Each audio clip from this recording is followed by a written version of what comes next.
rainy day here, and me and Tobie are getting together to talk movies. It's the Film by Film, a podcast about the odd film or two we've seen. This week we're talking about Unhinged, starring Russell Crowe and Karen Pistorius. We're going to be splashing in some pretty heavy spoilers here, but if that's okay with you, continue on, and I'll see you on the other side. So have you got many skyscrapers around you? Not skyscrapers so much, but we're still a city, yeah. It's still high-rise style. So would you say that you feel the pressures of living in a city, in a modern-day environment, all around you at all times, much like the man did in the film we're going to be discussing, Unhinged? How's that for a segue into our next section? There is a lot of building work going on here in Montreal, and it lasts for flipping ever. And by the time one building is finished being made, they've started on the one across the street from it. Obviously, the last year, just traffic, buildings have all slowed to a halt, and it's been really quite peaceful, not including just not going out socializing much. So now the world is opening up a bit. It's like getting used to being around crowds and noise again. Yeah. I guess that's going to be really difficult for some people. Much like the man in the film we're going to talk about in this podcast episode, The Unhinged. Yes, 2019's Unhinged, Yeah, well, or 2020? 2020, yeah, came out in 2020.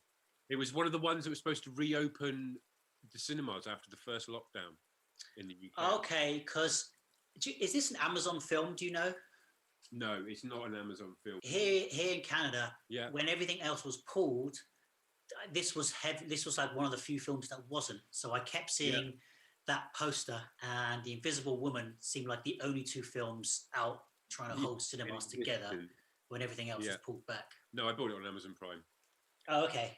Nice. That is Unhinged, starring Russell Crowe and I believe Karen Pistorius.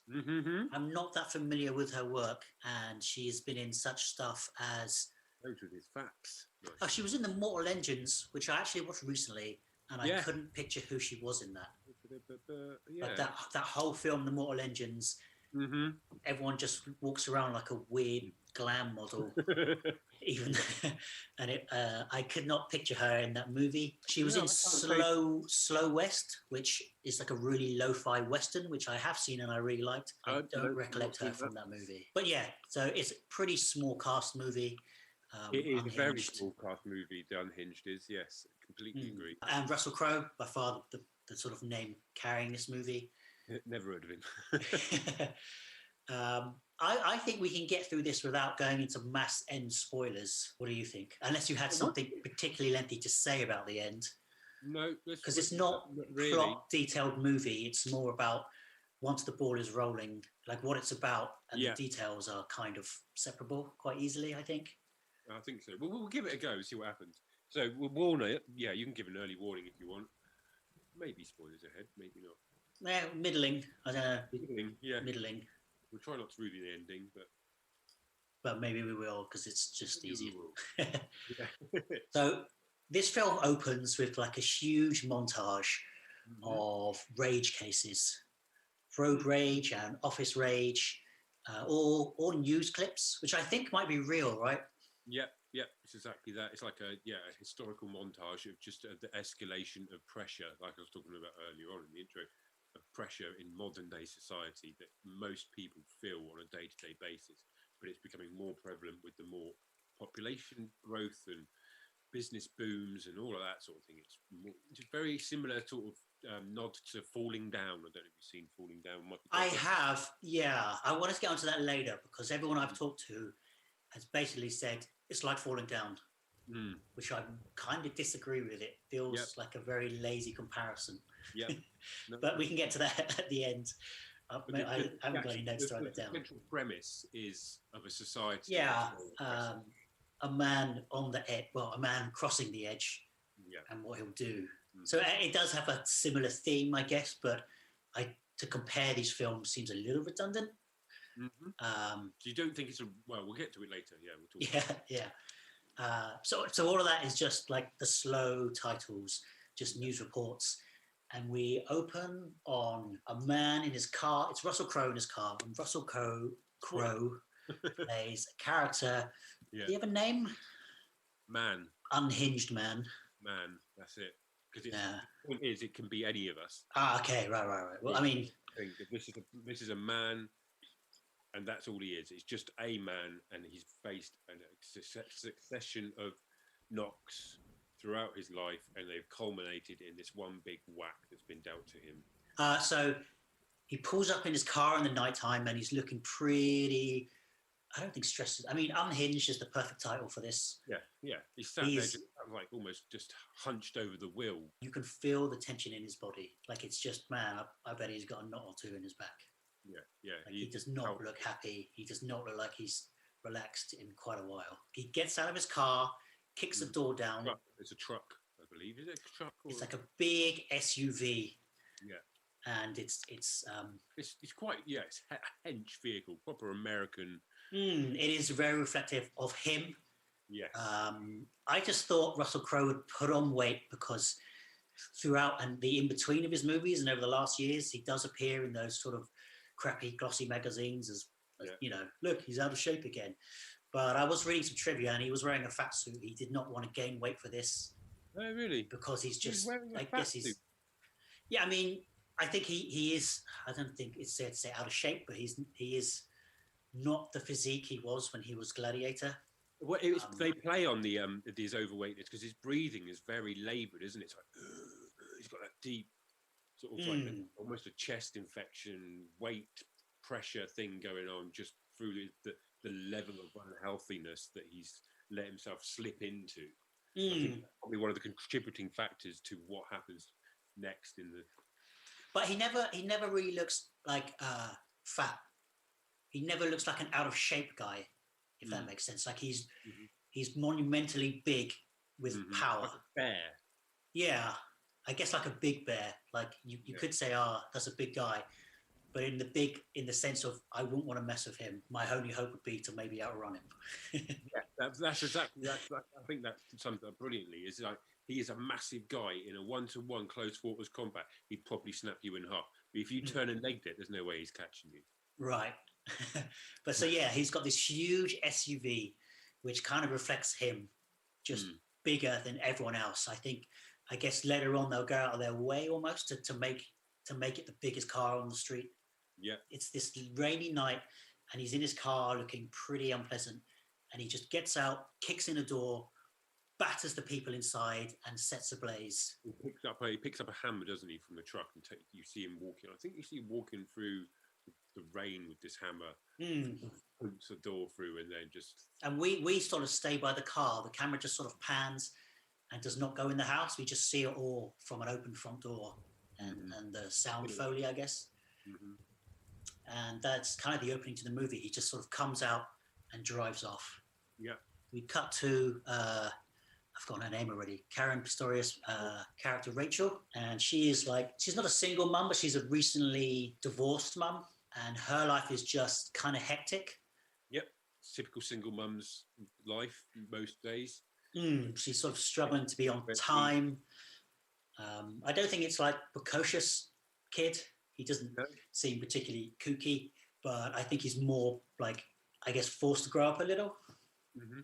Like he doesn't quite act like a... Take on a bit of more responsibility than maybe you would put on a child in a more, a regular family of father and mother and stuff like that. But I don't know if she's scatterbrained or she just has a lot going, but you get the sense she's late for a lot. We see her losing clients because of her lateness. She's sort of amicably getting on with her ex. Yes. For the sake of the child, but clearly not happy with how it's sort of going. Her brother is sort of crashing with them in a house that looks a bit too small, just to add to the hecticness. And there's a reason why, right? Like she doesn't, the kid says, don't take the highway because we'll be late for school. But she says the highway is the best way. And then there's I think the dad calls up to say he can't make it this weekend and the kid's disappointed. So the mum is just trying to, I don't know, inspire and cheer up the kid. just sort of gets off the highway and says, "You were right. Let's just curve around, do something different." She sort of takes the hard shoulder and sneaks off the highway, and she gets stuck behind the SUV. And we know it's his SUV, right? It's not a surprise. It's a hulking car, like we've already talked about. When this car is in the shot, it's just towering above everything else. And the lights turn red, and he just sits there. Yeah. And she eventually just whacks the horn. Yeah, because he's basically in a sort of reflective state. He is tranced out, and not in a good way, not in a positive trance, or not in a mellow trance. She just leans on the horn. Rather than a toot, she's like... Yeah, her frustrations with the day come out in this horn, and it's just an instant get out of the way, and she just sort of accelerates and just goes around him, running the next red, because he's just sitting there, right? Like the light goes green, and he's not like he's slow; he's just not driving. He's not there, basically. They just get around the next bend, and they just hit more traffic, and this SUV pulls up, and it's Russell Crowe. What accent do you think he is affecting? Southern, but do you think he's trying to sound like Jimmy Stewart? I couldn't tell you. I was not expecting that accent. And don't get me wrong, this character of Russell Crowe is menacing. But for this first scene when he talks, it was disarming, and it did make me chuckle for just the getting to know it. I don't know if I want to do an impression. I'm happy to do it normally. Like, it's almost the only time you see the softer side of him. It's like he is calling out in that moment. The person who was stuck at the traffic light and was reflecting is the person that was drove up alongside them in the SUV and asked for the apology.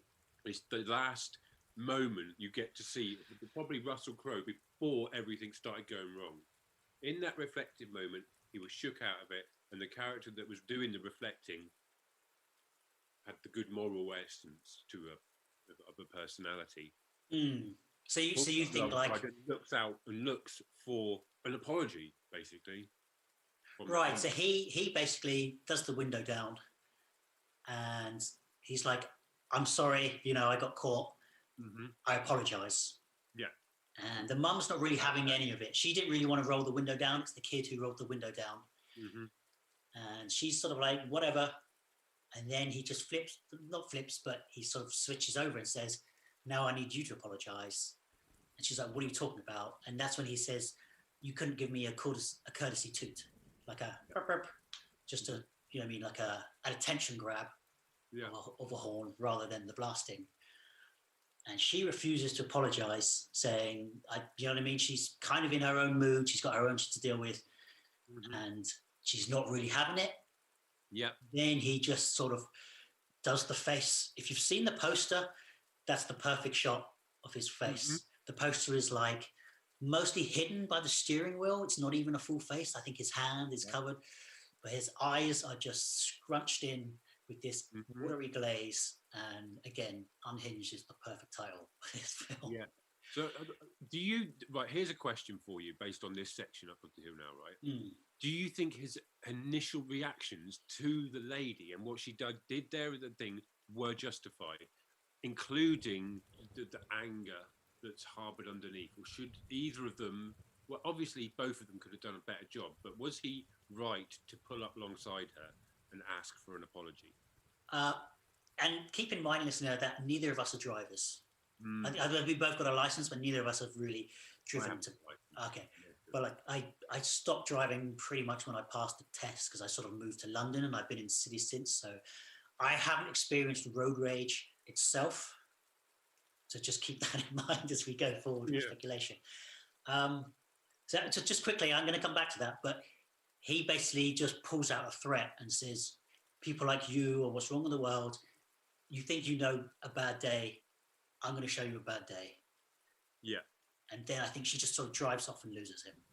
Yeah, well, she tells her son to wind the window up, and her son at this point is telling her to apologise. She's just say sorry, Mum, just say sorry. Right. You can just say sorry and move on, whether you mean it or not. Or like, what is an apology? So, I mean, No, they're both not right, but it feels like in these situations, don't engage at all. Mm-hmm. Right? Yeah. But I'm guessing the issue is that she had her road rage. Yeah. But they're both feeling pressures. But you see it as there was glimpses of the last of his humanity. Yes. I see it as a setup. I think we have that scene at the beginning to show us that he is past. It's like he's over the edge. Yeah. Like without that scene, and we'll add this to the list of things to come back to if you remember. I was reading a review that said, would this film have been better without that opening scene of him burning down his ex and her new partner? Because then we don't know what he's capable of. Mm-hmm. And we're discovering how far he's willing to go as the film progresses. Whereas with that opening scene, he is past the edge. Mm-hmm. And but then, yeah, again, that's exactly a very good point. It comes into what part of why I enjoyed this film is because it's a similar sort of theme to ones we talked about before with Greenland and Pacific boat one that I mentioned. Perfect Storm, in the sense that you know the torrent or the squall or the level, the magnitude of danger that is coming. And that is established by that opening sequence. Without that opening sequence, you don't know the level of magnitude. So it's a tricky one. Would you be underwhelmed with it without that first bit? Or would you be... as we'll get to in a bit, we don't have to go too far before we know how far he'll go. Mm-hmm. Like it doesn't accumulate to the furthest point of his mania to the end of the movie. Yeah. It pretty much starts, as we'll get to in a minute, with the height of his mania. Right, so an interesting question because both scenarios, anything can happen. But the scenario we have, we know that he's capable of murder. Yes. And so, are we expecting someone to get offed? Possibly. Is the threat of murder more scarier than the not knowing whether someone is capable of murder? Right. And I suppose the payoffs would come in the individual scenes, wasn't there? In that sense, like the end would be different if you didn't know whether he was capable of murder. But that's what I mean. I don't think the end, because I guess the second incident is one of the most horrific things, and that's still in the early hour of the movie. So, yeah, carry on. She drops the kid off at school, and she goes about her life, and I think she just stops him for some petrol, right? And then when she's paying for the petrol, she just looks out the window and she notices that giant, unmistakable SUV. It's like a black SUV, tinted windows, twice the size of her vehicle. And it's right behind her. So she kind of grabs the two petrol workers. Yes. Did she say to call the police? Yeah, she does. She I believe, well, yeah, she asks, she goes in and she says to the guy in front of the counter, or one of the persons, that she's worried about the person in the truck following her and threatening her. And because there's a hears it and comes over. Oh, okay. Is he like a mechanic? Because we get like a trailer line now, and the woman goes, "You got one of those road rages." Yes. Yeah. And but I guess with the opening and lines like that, it kind of made it feel like a 90s film, no? Yes, 100%. Like it's called 90s thriller. Like the term has just been coined. I don't know. Like I've recently been watching, not watching, but seeing a bunch of early hackers and internet films pop up, and they sort of have to explain the power of the internet because it was pre-internet in every house, and it just, I don't know, just a little bit. This movie reminded me of that. I mean, it might just be that line from what I can remember, but it just felt like, you know, you got one of those road rages. Like, what's that? Yeah. And so she goes out into the car. Yeah, with the other guy, the support guy who goes out to talk to him. So he goes out. Yeah, I'll just come with you to back you up. Yeah. And Russell Crowe is just, I don't think stoic's the right word, just a stone. Like he's not, but he's just glaring with the beady eyes. And the guy's sort of mouthing, but it felt instantly like he knew he was a bit out of his depth, no? Yeah. Like he looks at him and how he looks. And his demeanor kind of changes. Like the guy who came out to support is sort of, you know, I'll just be a big and threatening. And then just to see how serious Crow looks, his whole demeanor changes. And he's not apologetic, but like, I'll warn him off, but I don't really want to tangle. Yeah, that's it. And then is it during that point she gets to drive away, doesn't she? Yes. Between her car and his car. Right. So he's blocking. I guess a little info we missed, and it's kind of not spoon fed us, but we're meant to know this, is that she does not lock her phone. Like her kid says, "Oh, why don't you lock your phone?" This is earlier on in the movie, and she says, "Oh, once I almost crashed trying to unlock it, so what does it matter?" And when she goes to the petrol station, there's a sort of lingering shot of her phone and stuff. Yeah, on top of the bag. Yeah, so there's no real surprise what happens next, but she drives off while the man stands in front of Russell Crowe's car, and Russell Crowe just steps on it and just boulders this guy out of the way in his car. And I think just sort of in the rearview mirror as she's like halfway down the road, just looking over her shoulder, breathing a sigh of relief, and then this SUV comes bounding out the block with a man on its bonnet. It's just like right. He's sort of smashing other traffic out of the way, like he's becoming a wrecking ball. I guess that's when the cops are alerted. Yes, because there's people in the petrol station. There's basically a hit and run, and she basically plays a duel, not a duel, but the movie duel. Like she plays a cat and mouse scene where she cannot escape him, and there's this beautiful tense scene where she's just caught in this small traffic jam. Yeah. And he's right behind her, and no one is sort of noticing, and he's just gently, well, not gently, but quietly ramming her car, like tapping the accelerator, just boom, boom, boom, like rubbing up against her. And it's really beautifully done, though, to be in that public in a car and still feel the threat. That's pretty. I thought that was pretty good. I did find that sequence a bit odd, personally. The lack of public intervenience. Yeah, the fact that she was being almost shafted repeatedly, surrounded by a box full of the same looking car, if I remember rightly. I would have been sat in the car opposite going, the fuck is going on there? Yeah. I mean, they don't show, I guess they don't show anyone seeing it and ignoring it. Yeah. Exactly. They just show that no one is watching. Everyone's sort of just doing their makeup in the mirror or playing with the radio or focused on a head that he's doing this in plain sight, and people aren't seeing it and turning a blind eye because they don't want to get involved. I guess they've just shown that people will get involved, but that's not going to stop him. And now we're showing that he can do it, well in public. And I'm pretty sure she just loses him, right? Like we sort of find out this is where she's lost her phone. Bolts it through the traffic, and then she just has to sort of drive her way out of the situation.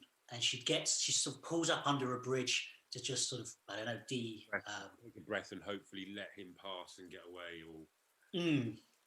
But we realised that so again, this sat oddly with me at the time, which was very well done, because she'd been pursued by this guy for a good chunk of time, and he boxed her into this junction, bashed her about a bit, and then she just got away magically. I was like, well, that's a bit odd.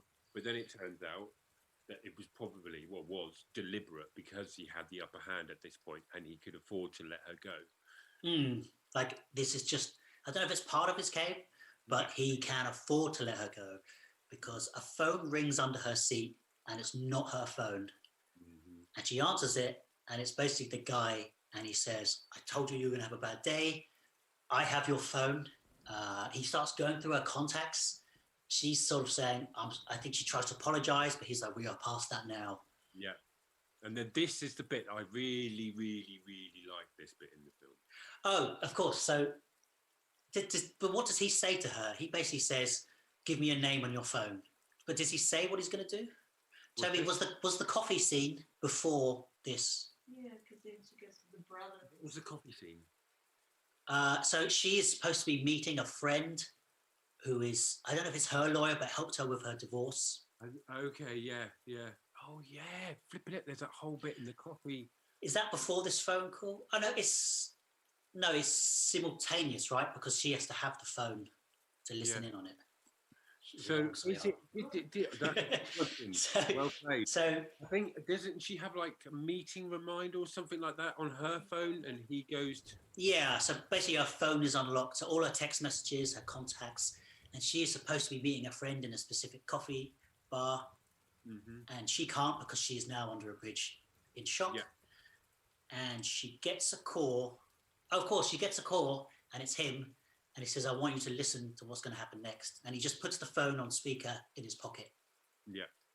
And he goes to meet her friend, who is Jimmy Simpson. I recognized him, but I wasn't sure where from for ages, and he was in Westworld, if you've seen that. No, I haven't seen Westworld, sorry. Not that it's a big thing. It's just, when you sort of see an actor you recognize and you don't know from where. Yeah. So he goes to meet a friend, and he basically plays it off like he is an old friend. He comes in and he's like, are you Andy? I'm a friend of Rachel's. Isn't she? She's a scatterbrain. She's just said she's having phone troubles, and can I come and just let you know she's going to be late? And then he just flipped, like the guy, Andy, is slowly piecing together something's not right. Yeah. Like he's sort of polite and he just thinks, okay, well, I'll finish my coffee and go. But Russell Crowe sort of just plays it straight and normal. Like he does play it friendly. Yeah. And he does play it like he knows Rachel. And then he calls her up and he sort of puts him on and he proceeds to batter this poor man to death right in a busy cafe on the phone to Rachel. And he says, that was your fault. Yeah. I guess he seems double upset when he finds out that she is I don't know if he's a divorce lawyer, but he's a lawyer. Yeah, he's a divorce lawyer, yeah. Oh, okay, he is. And he seems double upset with that. And I think his recent divorce sort of comes up. A little snippet into just part of the reason why he became unhinged. But this scene is brutal. Like, we don't know this character, Andy. But he just seems like a regular guy, not good or bad. Yeah, but he's genuinely quite nice friendly.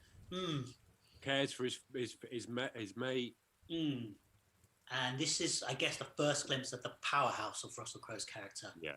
Because this guy, in broad daylight, and he's pretty trim himself, you know what I mean? He's not a particularly little guy, cannot escape. And Russell Crowe sort of blindsides him with a broken nose and just physically stops him from leaving the table and sort of stabs him to death then and there. It is pretty brutal, no? Like, it's not like smart moves. It's not like, I guess if you're used to seeing Gladiator, like choreographed fight scenes, it's just like a physical brutality. And you feel it. Like every punch in this film, you feel. Like that's the Russell Crowe becoming this wrecking ball. Like it is like, man, I want to get out of his way just watching it on TV. But you just think you wouldn't mess with him. Like we said at the beginning, he's a bear. He's an absolute bear. So he just literally leaves the cafe and drives off. Yeah. And we stay with Rachel and Man, right? We don't cut to police in this film. No, we stay with them. There is, we do. But I think we start seeing through the media news and the radio that in TVs and stuff. We see the police connecting the house fire from last night, the man who was hit and run at the petrol station, and now because there's video footage of this cafe killing. Like people just pull out their phones. Yeah, all over TikTok and. Does that feel like a little statement on modern society? Like no one, when it got violent, no one intervened, but a lot of phones came out. Not the first time though, is it, in the film either? Like I said, with the boxing in the cars, nobody intervened there. She knows what happens because she was on the phone. And I think that's when he says, we're going to play roulette, pick a contact in your phone, or I'm going to pick your mum or your son, I think. Like you pick someone or I'll pick someone. Yeah. And eventually she picks, I think she just picks someone random. No, she picked the brother, Fred. Oh, like there's a client. Like that morning she lost the job. Like that morning on the phone in the highway, she was late and she called up and I think she's a hairdresser and she lost the job. Yeah. One of her best clients. So I think she gives her that name. And I guess there's this thinking, I just remember thinking cold, but also what are you going to do? Like she did choose someone and she chose someone she didn't like or that upset her recently. But it was all a bit of a con on both of their sides because we do cut away from these two characters because we cut to her brother. Yes. In her house. And I guess this is where we see the news catch up because he sort of catches the news about a big black SUV, incidents of violence. The police are looking for this man. And he looks out the front door and sees the black SUV. We've hit a kind of halfway point. I guess there's I don't know. I was going to try and make this spoiler free because the events it's kind of fun to talk about, but I feel like you could talk about what this film about, what you enjoyed and didn't, without the detail which we've just gone into. But so to say, this cat and mouse game continues, and I'm not quite sure if I would say it reaches a pinnacle of the stakes raising, but this tension doesn't let up nonetheless. No, it's constant. We are sort of chased, and she's with her son now, and we are sort of chased between. I guess some of the things they have to deal with are: what do we do? Do we stop him? Do we run? Do we try and confront him? Because even with the police intervention, it's still a big phone contact list, and he could just be picking off everyone she knows. She has like a mother in a care home. She has. Okay, we don't actually have this plethora of friends and family we know of, but she's still a person with an open phone. Size phone book. I don't know how to switch from spoiler heavy to spoiler free and wrap up the plot. But we cat and mouse to a climax, which I really enjoyed, but it got unsmart. Okay, so expand on that a bit. Why do you feel the climax of the film got unsmart without spoiling it? The plan to take him on, it's not that there's even a problem with that. So it comes down to, we know where he is going to be and we can get there before him. Let's lay a type of trap. And the trap is very based on a one-hit maneuver, I would say. Like, we'll take him out in one go. Yeah. But when that plan, not that it fails, but Russell Crowe is huge and has power behind him. When that plan fails, they're literally in his hands. Yeah. Would you not have, I don't know, left the kid anywhere but the place you knew he was going? Because mild spoilers, this isn't spoiler heavy, but it ends in a suburb house. I would have just dropped him off 2 streets before and said, go hide in that dustbin. See that bush there? Hide behind that bush. Don't move for 24 hours. There's no way he'll find you hiding in a goddamn bush 3 streets away. Not come with me and hide vaguely in the area where he thinks we are. Yeah. Right? Yeah. Or hop over that fence and go next door. Yeah. Would have been better than where she put him. Yeah. I mean, she could have left him at school. For her knowledge of knowing where he is. Yeah. And again, we have seen that this man doesn't care. I think at one point he says, I'm on borrowed time. I don't he's basically on a suicide mission. Yeah. He has become unhinged, and he has succeeded in the revenge of his personal revenge. Yeah. So now he's just picking on people to teach a lesson to the societal issues of rudeness and etc. And she called the brunt of it. Yeah. Well, she was the epitome of it all in his eyes, basically. I guess he had the rage did not go away, and it just had to get channeled. Yeah.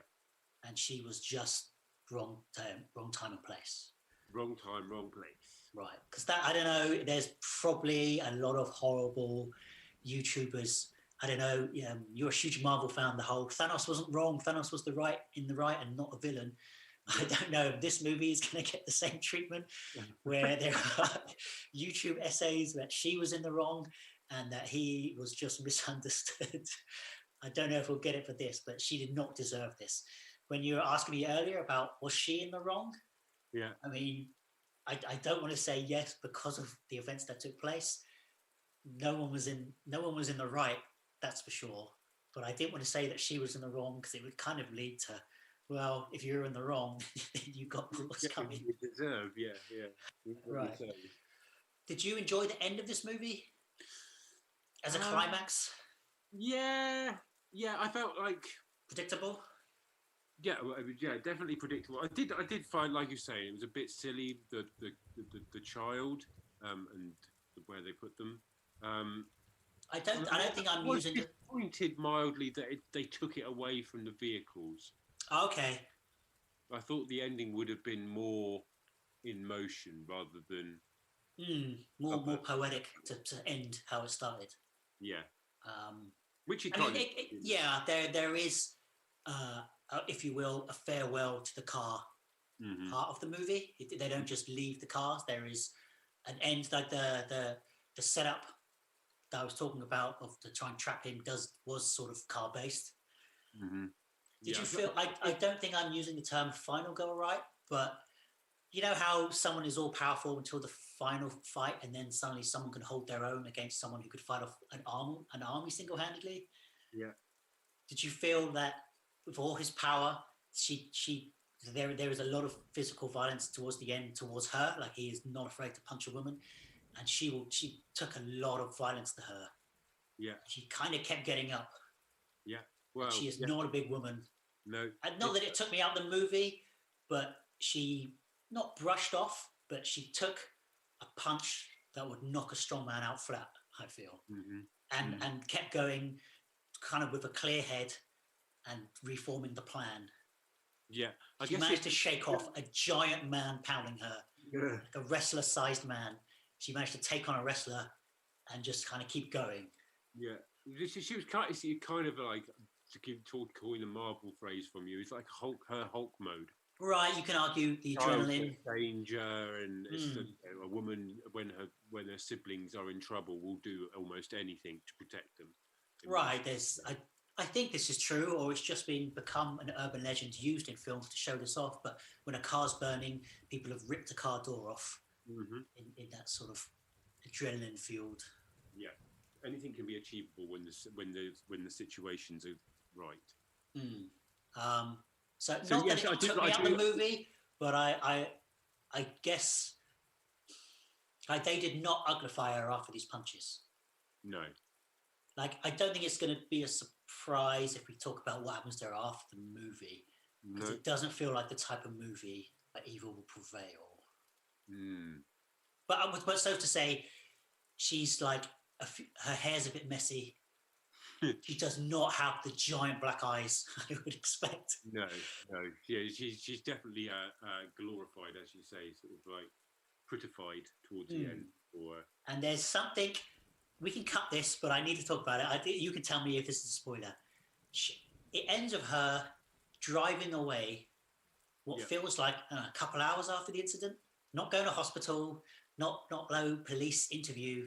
From that house climax, she is allowed to just sort of drive off with her son. We made it. Into the sunset. Yeah. Because I feel like the film had a sense of realism, and this was one of the things I went, I don't think you'd let her drive off. No. Because no. This is, I mean, we can cut this whole bit, but there are police. The film does satisfactorily close. Yeah. But it's based in real world, so you would expect somebody that's been in that kind of situation to... I'd expect her to be in hospital for like 2 nights. Yeah. Not be driving up to a junction and honking almost... And where's she going? Like her brother borderline burned to death and her house was trashed. I feel like they did it for the sake of getting her back in the car, and there's just a scene where...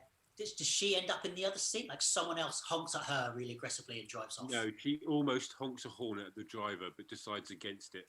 Okay, like she could have hit the big horn, but she... In which her child in the back seat goes, good choice.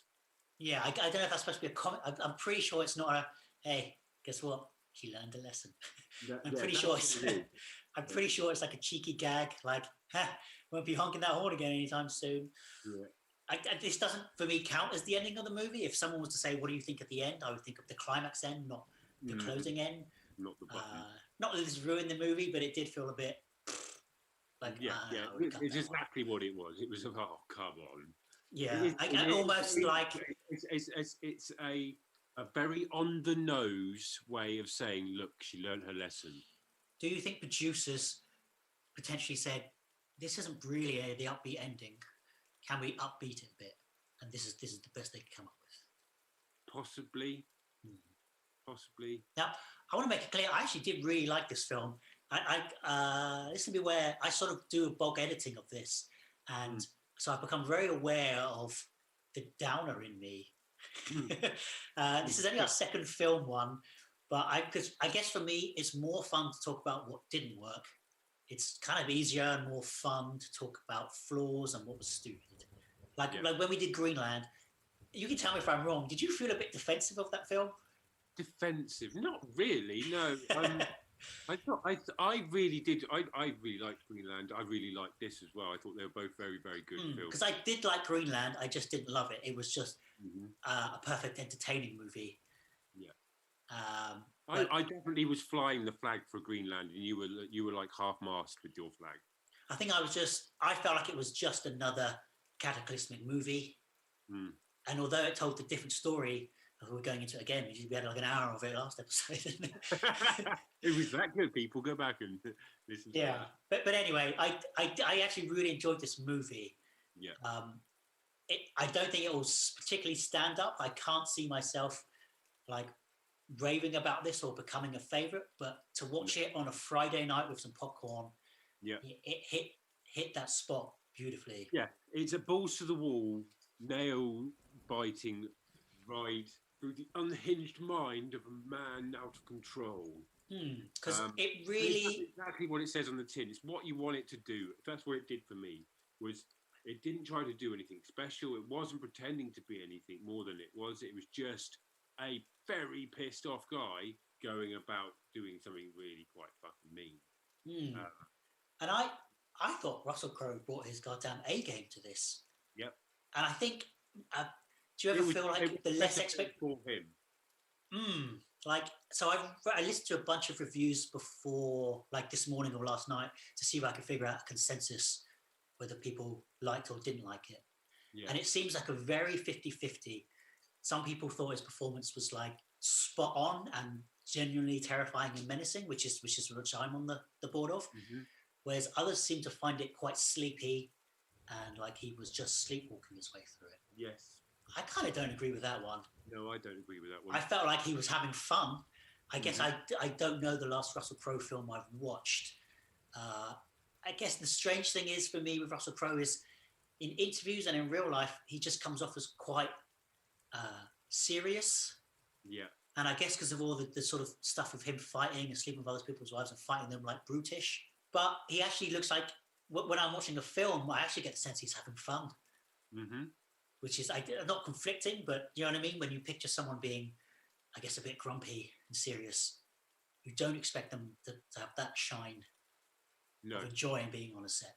You know what I mean? Like, you're a huge Bruce Willis fan. I don't know if you've seen any Bruce Willis fan in the last, I was going to say a few years, but 10, 15, 20 years.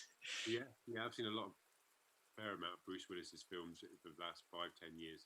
Does it feel like he's enjoyed himself since? No, he just feels like he's cashing in. I feel like he just wants to pay off the summer house. I haven't seen a really good Bruce Willis acted movie in a long time. I mean, basically Glass. Yeah. And that was a performance from the other characters. He really just, I mean, the whole film was pretty low energy. We could do that another time, but I haven't seen Glass yet. Oh no? No. Are you a fan of the Split and Unbreakable? And Unbreakable was good, but they were both okay, not like amazing films or anything. Okay, I haven't seen Unbreakable since it came out, whenever it was, but I do remember being blown away by it. Yeah, I vaguely remember you saying you liked it a hell of a lot.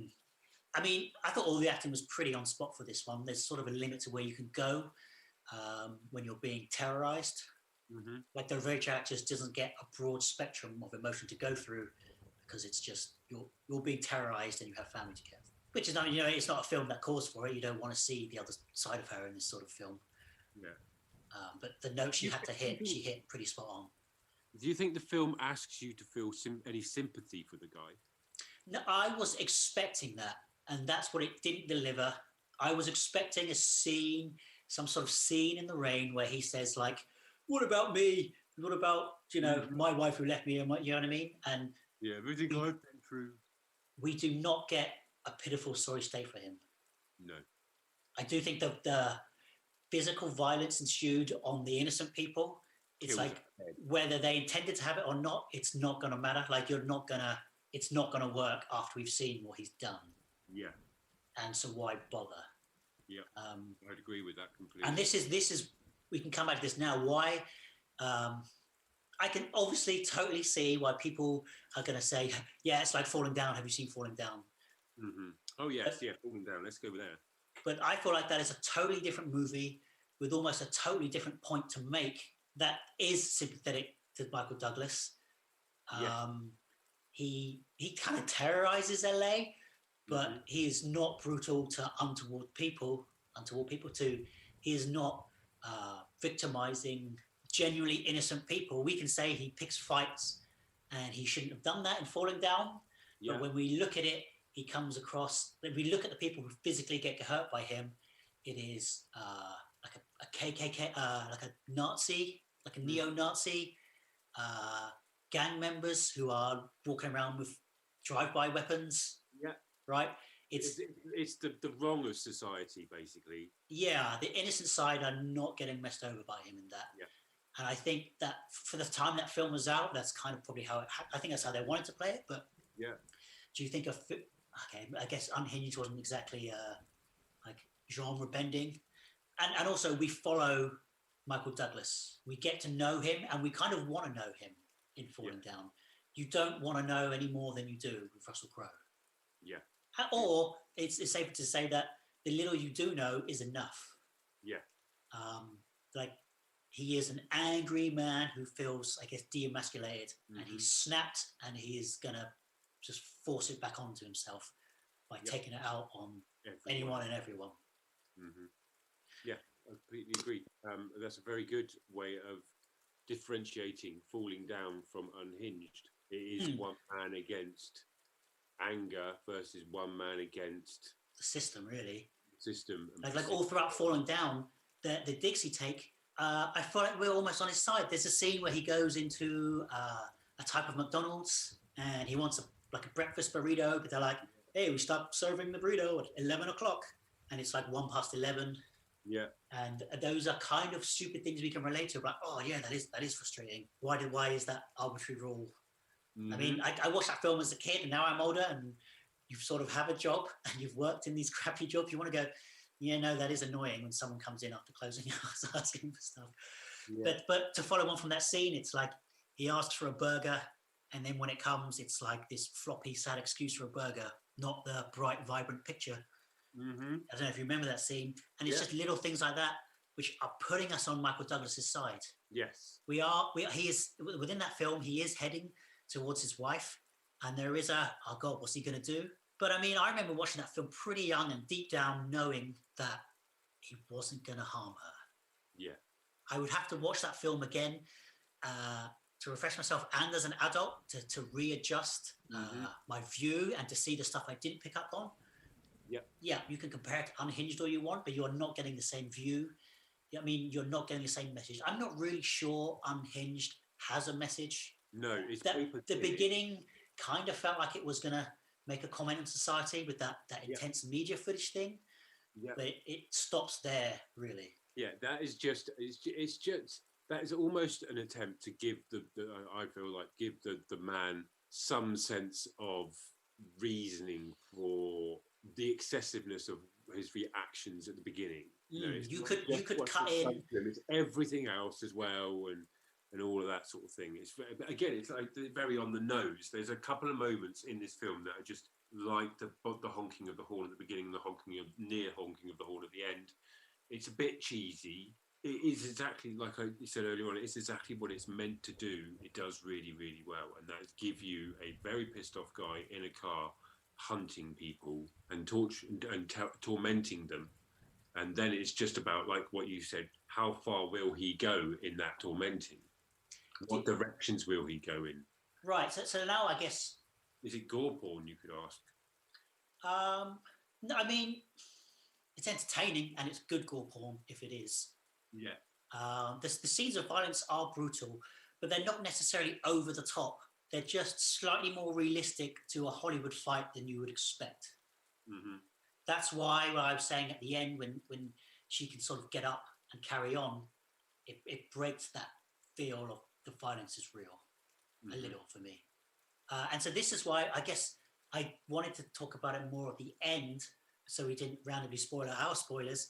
If we'd have followed the whole film from her point of view, and we didn't know anything about Russell Crowe, and she just honked like a strange man we've never seen before, pulled up and said, "Apologise for honking your horn," That was yeah. I mean, I wasn't doing the accent. It did initially feel like Jimmy Stewart and Bill Clinton meshed for a weird accent. But I mean, it's still bloody menacing. Mm-hmm. It's like it almost works in the type of, oh God, it makes me want to laugh, but by God, I don't want to laugh at him when he's talking to me. Yeah. So now we've sort of said we've explained some of the violence that's going to happen. Again, do you think this film would have benefited from following her, the violence escalating in front of us, and it's going further than we think it's going to go? It's like, oh God, this makes it more tense because where does it end? Because when he's in the diner and he kills the friend, it's not. I mean, maybe a bit before the midway point. Yeah. It's not late before we realise. If we didn't have that opening scene, it's not particularly long to the movie before we realise how far he'll take things. I'm not sure if there was a question there. Yeah, no, there is a question. I'm just trying to think whether I think it would be a better film. It would be interesting to see a re-edit from that perspective. Because I think then it becomes. Then it's Jewel. Do you remember the Stephen King film? Jewel? Yes, I think that's another film this film is getting compared to. I mean, any film in the cars. Slant to it. Say that again. But that's got the slant that you're talking about here. It's like a faceless man, right? Yeah, you just don't know how far this truck will go, and the man driving this truck in Jewel, because you never know anything about them at all, and you are experiencing it through the eyes of the guy. This. I mean, we got enough Russell Crowe because it's not a comfortable man to be around, but it's entertaining to be around him in small doses. I guess it's like that Joker effect of oh God, it's very it's very unpredictable to be around him. Yes. So it's exciting to be around him, but you sort of remember, oh, it's a menacing, horrible, unknowing. So actually, I regret wanting to come back to him. Living on the edge of fear and darkness. Exciting, but bloody scary. Yeah, I'm going to give this film a solid thumbs up. I can imagine it's not quite for everyone, and I can imagine people feeling it's just another dumb chase horror, which I think you can argue it is, but it's just a good one. Yeah, it doesn't do anything new, but it does what it does well. Prepare to hold your... Russell Crowe, I'd say. Oh, definitely, yeah. I think he just brought something to this. He is super the enjoyable vehicle in this vehicle film. Yeah, thumbs up from me. Yeah, well, a thumbs up from me as well. I would definitely recommend it. When I saw the trailer, I liked the look of it, and it lived up to my expectations. It didn't disappoint them either. I came away from that film going, yeah, that was really good. Was that really an hour and a half? Blimey, that was quick. Yeah, prepare to hold your breath. I'd say in this film. Would you agree though that it does, going back to the point of the alternate version, have the same elements as Perfect Storm and the other? That's bizarre for me. It's hard for me to connect the Perfect Storm reference. It's that impending knowing that he is capable of this. Sets a bar, and knowing that the end of Perfect Storm, the Perfect Storm is going to end with them probably all dying at the hands of a fuck-off big wave. Right, but I guess this came down, Unhinged came down to your half of the chessboard, whereas a Perfect Storm, it was out of their control. Less from a character perspective, but more from an audience perspective. Like for us to know where it's going. The fact of knowing. Because I don't remember the Perfect Storm being tense. Do you know? I remember it being more of a drama. Yeah. But I think we talked about this last time. I knew how it ended for those schooners, or what have you, sailors, whereas you didn't. Am I right? Yeah. So were you expecting someone to... Perfect Storm. Yeah. Spoiler alert. Were you expecting someone to survive? Yeah, I think so. Yeah, I felt like there was it was a hopeless situation, but I hoped that there was somebody would survive, even though it felt like it's an impossibility by the time it came to the end, it was an impossibility. We should do an episode on the Perfect Storm because basically, I mean, I hardly remember it, and I the Perfect Storm in because I love that film. all right, we'll put that if it's reachable. I can watch it. Yeah. We'll do that next week. Spoiler alert: they don't make it in here. Exactly. I mean, or we can just keep going, and we'll edit all our Perfect Storm references together for one bonus. Every montage. episode of this could be Unhinged with a dash of Perfect Storm. Tobie, one other thing on Unhinged: could you have gotten out of that situation? Oh, good God, no. Well, yeah. You don't think? Yeah, probably I would have got out of it. Like, where's my getting off point? I wouldn't have beeped the horn at the guy in the first place. I would have probably just sat there and waited for him to get out of the way. But if I had beeped the horn... Because I guess she could have got out of his view and just hidden until the cops got him, because the cops are aware of him and there is a mass manhunt for him. But I guess she has to put herself in danger to save the people. Yeah, I think that's what I liked about the film. The roulette part was a nice twist. I didn't see that coming, and that really gave it a sort of like, oh Christ, now she's right. Yeah, you're trapped. Like, right, you're mentally trapped in. Get away, but this was the thing. This was the thing that stopped her from just turning off and disappearing into the horizon. It was, I have your phone, and if you disappear, I will just work my way through your phone, killing everyone. I was just like, oh crap, that's really bad. And that's what I thought was very clever. Probably the cleverest bit of the film.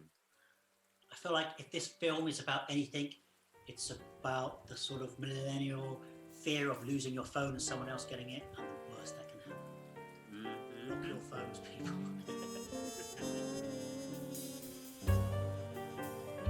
Hey, we're going to wrap it up around there. I want to thank you for listening, and I hope you enjoyed.